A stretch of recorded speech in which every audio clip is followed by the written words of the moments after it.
It's so interesting to me how people hate God so much. He tells them something for their own benefit, and they refuse. That's what children do. Or there's a word for it, I forget it. Petulant, perpetuate, I don't know, something like that.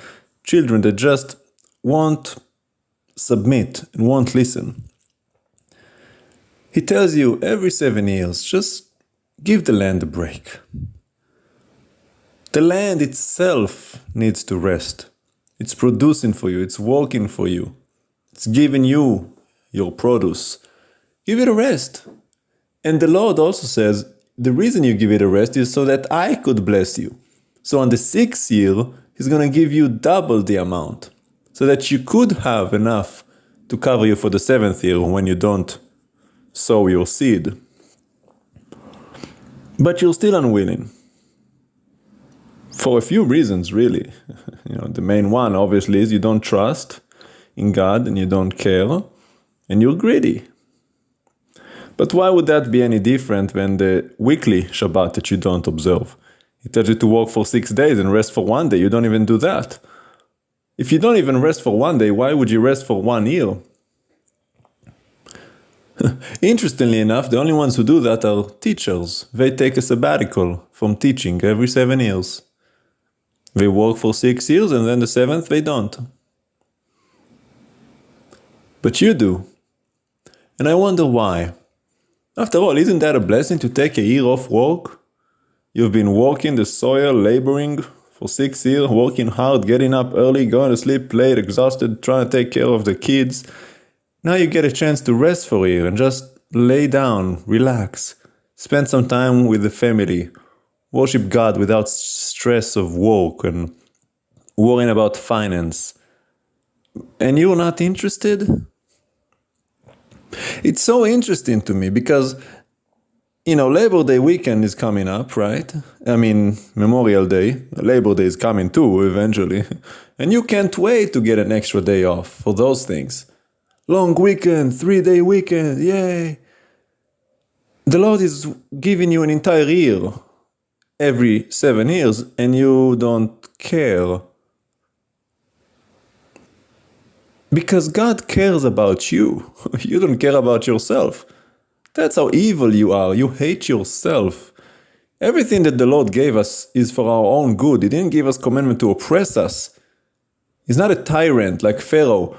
Bring me bricks without straw. You make your own straw and give me more bricks. That's not what the Lord does. He's the opposite. He gives you rest. Rest, beloved, rest. He's giving you everything that you need. He takes care of you. He's the good shepherd, lays down his life for the sheep. He wants you to rest. Don't overwork yourself. Don't overexhaust yourself. But you already have that slave mentality, as Stephen often says about blacks in America. You have the slave mind. And you're already thinking like Pharaoh because you've been indoctrinated. So then, all you do is just slaving for Pharaoh instead of serving God with rest. You can only serve one master. You cannot serve two. You'll either love the one and hate the other, or be devoted to the one and betray the other. So if you truly want to serve God, He comes above your job and above your occupation. And that means that, you might lose your job. But does it really matter? Sure, your boss signs your check, but God signs your breath. And what's more important? Is God unable to provide for you outside of your current job or profession? This is what I always wanted to do. Well, you can do something else. What difference does it make? It puts food on the table. What's more important? The method or the means? God or your job? You gotta really consider your life. Because you tell on yourself. You don't have to open your mouth in order to tell on yourself. It's what you do, how you live. So many people, they talk such a big game and they have zero follow-through. They just talk big with nothing to show for. And then there are others who don't say anything. They just do. You tell me who's better. It's like the parable of the two servants. One says, I'm not going to do it, but then he changes his mind and does it. One says, I'm going to do it right now, and then he doesn't do it. And then Yeshua says, which one of them did the will of the master? Well, the one who said he wouldn't, and then he did, obviously. He did it. The other one said he would, but didn't. Now, the best of all would be say you do and you do. Right? Rest. It is a commandment to rest. It's not optional. The Lord rests. He wants his land to rest. Therefore, you have to rest because you're oppressing the land. He said, don't sow anything. Let whatever grows on its own grow. And you just don't worry about it. You're going to have enough. He's going to give you a double portion like he did in the desert for the Israelites. On the 6th day, they got double the manna from heaven so that they don't have to go out on Shabbat and collect some because there was none. But of course, they did go out and then he rebuked them. He said, how long will you test me? Well, apparently you still are. And it's very sad for you that for thousands of years, you still are testing God. And I say you, because the spirit is the same. It hasn't changed. It's all the same. Cycles under the sun. You know, the last Shemitah, that's what it is called, the 7th year Sabbatical. In Hebrew, it's called Shemitah. So the last Shemitah was, in the Hebrew year, correlates to 2022, which means the next one will be 2029.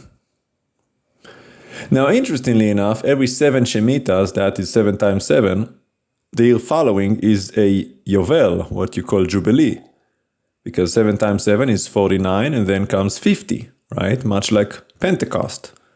You got 7 weeks, and then the one following is a holy day, it's Pentecost. So the year after the 7 sevens is called Yovel, the year of freedom, the year of Jubilee. I'm sure you've heard of it if you know anything about scripture, really.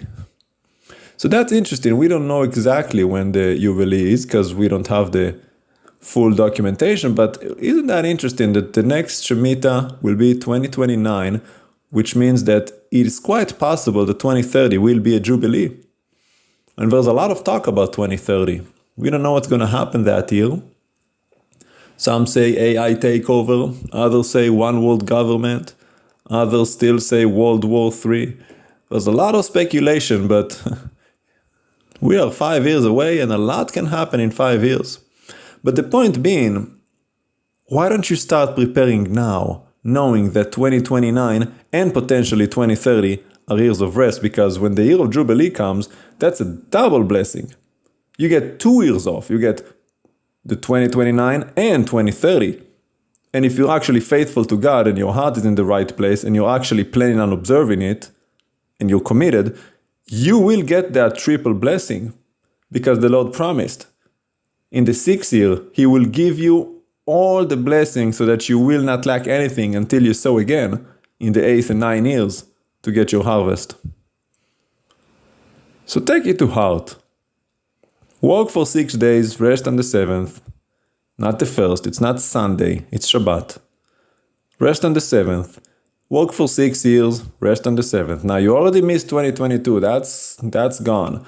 2029 is coming up, and of course it's not 2029, like I said, it's the Hebrew calendar, which begins in Aviv, the spring. Begins in the 1st of what you call today Nisan. That is the month we celebrate Pesach, the Passover.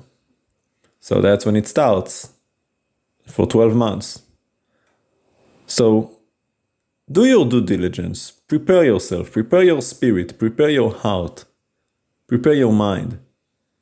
If you're actually faithful to God, if you care about His commandments, if you love Him, you will have no problem observing it. Only people that have a problem are the ones that don't love. Because it doesn't concern me what I have to do. Whatever God says, I'll do because I love Him. He's my God. I serve Him. I worship Him. Worship is obedience. You can't worship without obeying. That's just, it doesn't work. That's a contradiction.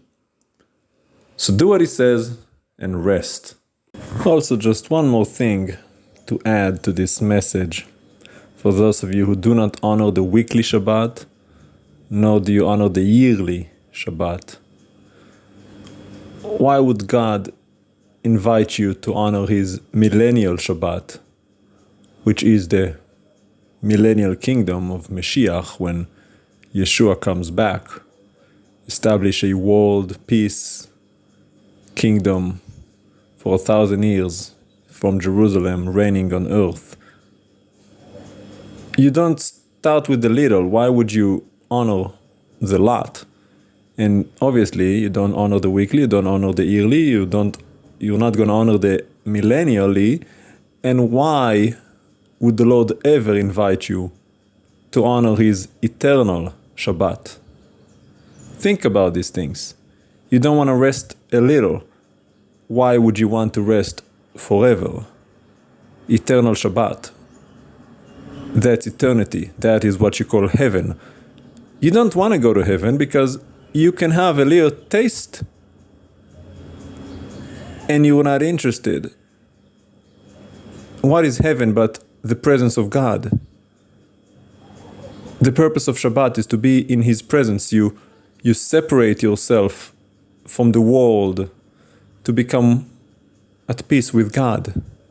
He rested and now you join him. It's like, hey, I have a day off, want to hang out? You do that with your friends. You get a day off and the same day you get together. And you go and have some fun. Well, Shabbat is Papa's day. He wants to be with you. The Shemitah is his year. He wants to be with you. The millennial is his 1,000 years. He wants to be with you. And eternity is his. But you're not interested in being with him, so if you don't honor Shabbat, you better start.